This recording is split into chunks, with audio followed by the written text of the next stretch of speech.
Okay, let's explore the concept of open to close and how they relate to rudiments. It's a great practice technique. Essentially, open to close is starting whatever rudiment you're working on super slow, and then going to close, which is fast, the high end of your personal tempo. And then you hold it there for a bit, and then you bring it back down to open or slow. And you do this whole process over about a minute. So I'll give you a quick example. I'm not going to do the full minute here. But if we think about a flam, and we start in the open position, right, which means slow. So we start super slow. You're really paying attention to your technique. And then you just gradually speed up. You want a timer for this so that you can time yourself. And you gradually speed up. And then you go to the high end of your tempo, whatever your personal high end is for your speed. If it's slower than this, that's fine. If it's faster than this, that's fine. It just needs to be somewhere that you can hold it for a bit with good technique, and then you start slowing it back down.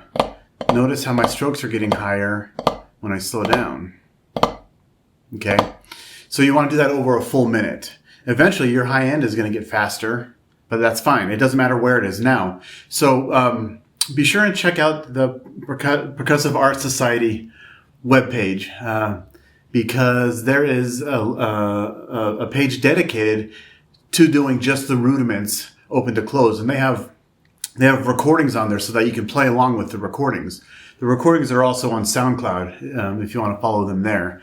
Anyway, when you play along with the recordings, it's super easy to play along with them when you're going slow.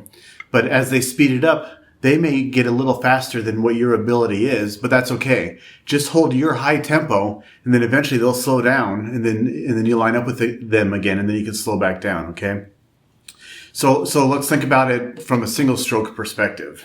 So we still want to focus on the constant motion with our wrists and our sticks. We're going to start with high strokes at the open position, super slow, and then as things move towards closed, our strokes are going to get lower, and then we're going to hold it at our high end for a bit, and then we're going to slow it back down. I'm not doing the full minute, but you should. Okay.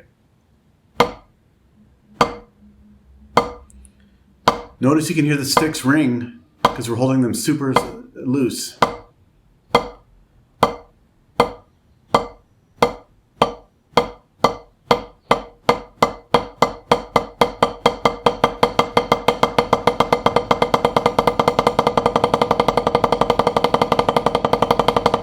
Just go wherever is comfortable. It needs to be comfortable and it needs to be played well. You just hold it. And you slow it back down.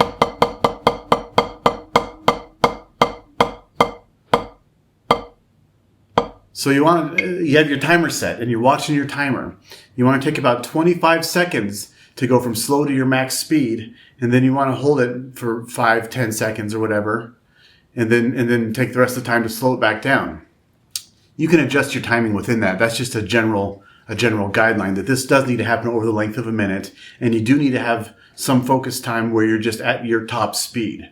Okay, but also if you play along with those example exercises on the Percussive Art Society webpage, you don't need to time anything. You can just play along with what they do. But for your assignment coming up, you're going to need to do it on your own. So you're going to need to be able to time it, and you're going to need to be able to do the whole process over a minute. Okay, cool. Have fun with this. This is something you're going to work on the rest of your life. I've been working on it for about 20 years. You never get done with stuff like this. You never master it. You know, this is like the ancient wisdom from a kung fu master, a kung fu rudiment master from back in the day. Frank Arsenault is somebody that you should check out. He does these open to close, and it's kind of set the standard for everybody. He's the old kung fu master, but you're going to become a kung fu master too because you're going to work on these regularly.